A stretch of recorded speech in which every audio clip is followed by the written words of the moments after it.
In this video, I'm going to go over the items in the left-hand menu. The first one up is create a new track. I'll go over this in more detail in a future video. This is where you would create a new track. You would type in all your data and save it.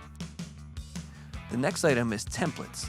And in this section, you can create a template. So if you have tracks that you continually send to a publisher that are, let's say, the same genre, same feel, you can create a template and pre-fill a lot of the information. So all that stuff is done ahead of time. In this example, I created electronic dance instrumentals for a publisher called Catchy Tunes.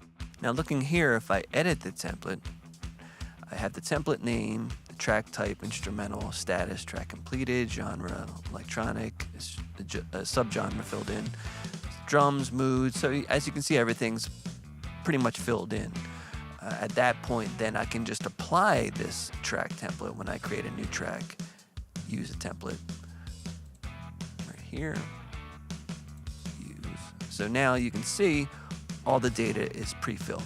If I go in there, if I just add a name, save it, I see my contributors are pre-filled, publishing deals pre-filled, all that stuff. So it's a little bit of a time saver if you continually supply, like I said, tracks to a publisher. The next section is the tracks section, and this is really the main section of the application. This will show you all your track catalog, and you can do filters, exports, bulk edits, deletes, everything. So in the top here, we'll take it one at a time. You can sort your list by different ways. This will show you what you have in the current filter. So right now I have nothing, so it's showing all my 87 tracks. Over to the right is application settings. This first section will show you what you want to see on every line here. So I chose these and I click save. The reset application, what this will do is completely wipe out your entire database. So be very careful with using this one. As Spider-Man said, with great power comes great responsibility. If this is something you really need to do, click and that will clear everything out. Over here, we have filters and summary. If I expand the filter section, you'll now see all the different metadata that I can filter on. The summary section will show you a summary of different breakouts of your catalog. So the track type, I have 44 instrumentals, 43 songs. In my publishers, I have 3 signed to Catchy Tunes, 2 signed to 8 Bars of Money, and 3 to Jingle Jangle Productions. And then also a breakout of all the different genres I have. This will show you my total tracks, 41 I have signed, 46 that are unsigned, 45 that are registered with my PRO, and 42 that are unregistered. You can click on any of these and it will instantly set that filter. So say I wanted to see the 46 that were unsigned, I would click on here, and now it's showing the 46, and this is all the tracks that I have unsigned. So we'll reset our filter, we'll expand this again, and the same thing. Say I wanted to see all the blues tracks that I have in the library. There you go, right? Reset my filter. We'll go back to the filter section. One example is you can type any text and it will search the entire library. So if I type sun, this will bring up all the tracks that have the word sun in it. It could be anywhere, right? It could be a lyric, it could be the track title. Now, if I really just wanted to show any title that had the word sun in it, I would just flip that to title only, and then that would bring you anything that had the word sun in it. I'll reset that. Let's take another example. If I type in sun for title only, let me reset that. Title only, sun. Now what you'll see here is that it's showing 2 out of the 87 tracks. I can edit those 2 tracks. I can export those 2 tracks or delete those 2 tracks.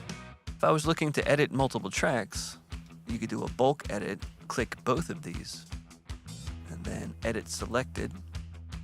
Make any changes, right? And that's going to change both tracks. If you find yourself wanting to delete one or more of those in the result set, just check whatever boxes you need and then hit delete. So that's another way to delete multiple tracks at one time if you need to. Hit cancel here.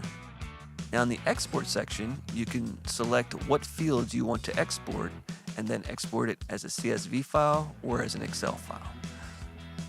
And you can also save templates too, right? So if you have this and maybe I liked it like this, I could save this template as an export template with all my selections saved. Let's say for a publisher A. Click Save. So now, anytime I just would want to export those tracks for publisher A, I would just load the template for publisher A, and it would have all the fields that they would need. So that's a different variation on how you could export some data. Okay, so if we clear out our filter, I can also drill in to the track itself and see the track details by two different ways. I can click on the track title, and then I can scroll through and in one screen see everything there. Or I could click on Edit Track, and that would give you another variation on how to edit your tracks. So in this way, you could also click the section here to edit your sections. We go back here, there's another button called Create a New Track with the elements of this track, excluding title and associated files. So say Ace of Acadia was a track that was part of an album, and all the songs had very similar, it was the same genre, let's say, or same instrumentation, or moods, etc. I could just use this, click this button, and change the track name, and then I would have everything else pretty much there that I would need. So this is another great time saver. You're not finding yourself entering tracks all day long. And of course your trash button, if you wanted to delete your track, you can click on the trash button.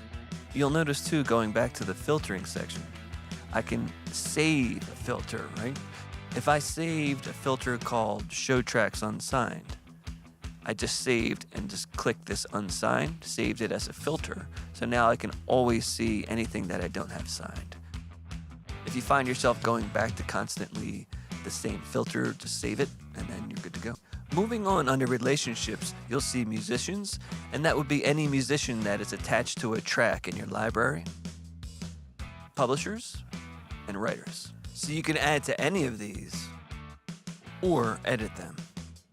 You also have the ability to remove any of them.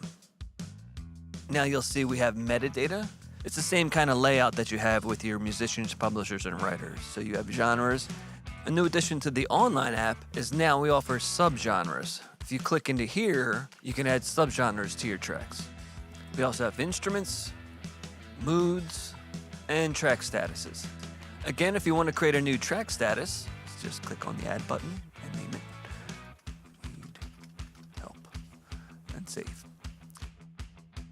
You can add any instruments you would like or moods, and the same thing with genres and subgenres. The next section we see is import. This section allows you to import a CDA, SDF, or CSV file. I'll go into a little bit more detail on a different video with everything you can do in this section. Import history shows you all the history of anything that you've imported into the system. This is handy in case you make a mistake and maybe import data you didn't want to. Go to your import history, view your tracks, and then you could do an edit by selection, select them all, and then delete. Your file section will show you any audio files or documents that you have uploaded. And the plan section shows you what exactly your plan is that you have selected. You can also upgrade to any other plan.